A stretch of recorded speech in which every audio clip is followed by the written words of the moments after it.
Iran America तनाव, दुनिया की बढ़ती चिंता। आज पूरी दुनिया की नजर मिडिल ईस्ट पर टिकी हुई है, जहां ईरान और अमेरिका के बीच तनाव लगातार बढ़ता जा रहा है। हालांकि दोनों देशों के बीच अभी तक युद्ध का ऐलान नहीं हुआ है, लेकिन जो घटनाएं जमीन पर हो रही हैं, वो इस बात का संकेत दे रही हैं कि स्थिति बहुत नाजुक मोड़ पर पहुंच चुकी है। ईरान के अंदर पिछले कई हफ्तों से बड़े स्तर पर विरोध प्रदर्शन चल रहे हैं।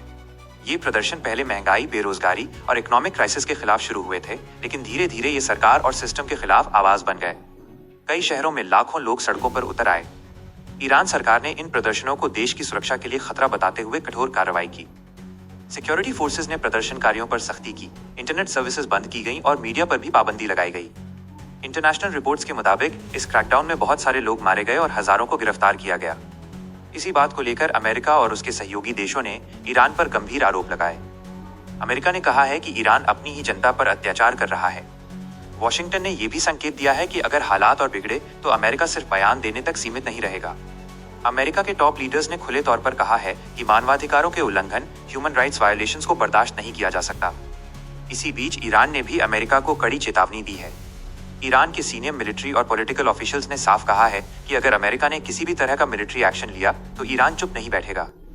ईरान का कहना है कि मिडिल ईस्ट में मौजूद अमेरिकन मिलिट्री बेसिस उसके निशाने पर हो सकते हैं। इस तनाव का असर सीधा मिलिट्री मूवमेंट्स पर भी दिखाई दे रहा है।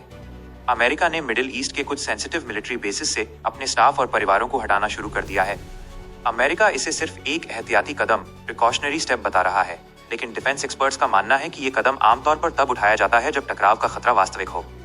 दूसरी तरफ ईरान ने कुछ समय के लिए अपना एयर स्पेस भी बंद कर दिया था, जिसकी वजह से कई इंटरनेशनल फ्लाइट्स को रूट बदलना पड़ा।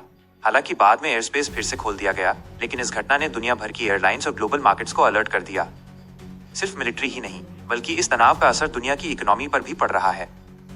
मिडिल ईस्ट दुनिया के सबसे बड़े तेल उत्पादक क्षेत्रों में से एक है। जैसे ही ईरान और अमेरिका के बीच तनाव बढ़ता है, तेल की कीमतों, ऑयल प्राइसेस में उथल-पुथल देखने को मिलती है। इन्वेस्टर्स को डर है कि अगर यहाँ युद्ध हुआ तो ग्लोबल एनर्जी सप्लाई बुरी तरह प्रभावित होगी। डिप्लोमेटिक लेवल पर बात करें तो ईरान और अमेरिका के बीच सीधी बातचीत लगभग बंद है। बीच बचाव करने वाली इंटरनेशनल एजेंसियां और कुछ देश दोनों तरफ से शांत रहने की अपील कर रहे हैं, लेकिन ग्राउंड रियलिटी ये है कि भरोसा दोनों तरफ से लगभग खत्म हो चुका है। ईरान का कहना है कि अमेरिका हमेशा से उसके आंतरिक मामलों में दखल देता रहा है। वहीं अमेरिका का आरोप है कि ईरान न्यूक्लियर प्रोग्राम, क्षेत्रीय मिलिशिया और मानवाधिकारों के उल्लंघन के जरिए पूरे मिडिल ईस्ट को अस्थिर कर रहा है।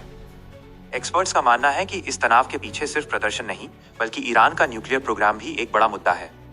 अमेरिका को डर है कि ईरान न्यूक्लियर हथियार बनाने के करीब पहुंच सकता है, जबकि ईरान बार बार कहता रहा है कि उसका न्यूक्लियर प्रोग्राम सिर्फ शांतिपूर्ण उद्देश्यों, पीसफुल पर्पसेस के लिए है। अब सवाल ये उठता है कि आगे क्या होगा? क्या ये तनाव सिर्फ बयानबाजी तक सीमित रहेगा या फिर ये धीरे धीरे एक बड़े मिलिट्री कॉन्फ्लिक्ट की तरफ बढ़ेगा? एनालिस्ट के मुताबिक पूरा युद्ध अभी भी टाला जा सकता है, लेकिन कोई छोटी सी गलती भी बड़ी लड़ाई का रूप ले सकती है। मिडिल ईस्ट के कई देश इस स्थिति से चिंतित हैं, क्योंकि अगर ईरान और अमेरिका के बीच युद्ध होता है तो इसका असर सिर्फ दो देशों तक सीमित नहीं रहेगा।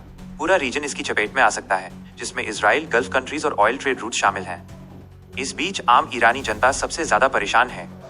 एक तरफ महंगाई और बेरोजगारी, दूसरी तरफ क्रैकडाउन और डर का माहौल। लोग चाहते हैं स्थिरता, लेकिन वर्तमान स्थिति उनके लिए और मुश्किल होती जा रही है। अमेरिका के लिए भी ये फैसला आसान नहीं है। डायरेक्ट मिलिट्री एक्शन का मतलब होगा एक और लंबा और महंगा संघर्ष। इसीलिए अमेरिका अभी दबाव, प्रतिबंधों, सैंक्शंस और चेतावनियों के जरिए ईरान को कंट्रोल करने की कोशिश कर रहा है। अंत में ये कहा जा सकता है कि ईरान और अमेरिका के बीच जो कुछ भी हो रहा है वो सिर्फ दो देशों का मामला नहीं है।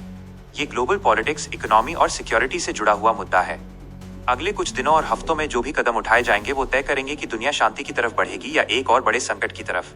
हम इस पूरे विकास पर लगातार नजर बनाए हुए हैं और जैसे ही कोई नई जानकारी सामने आएगी हम आप तक तुरंत पहुंचाएंगे।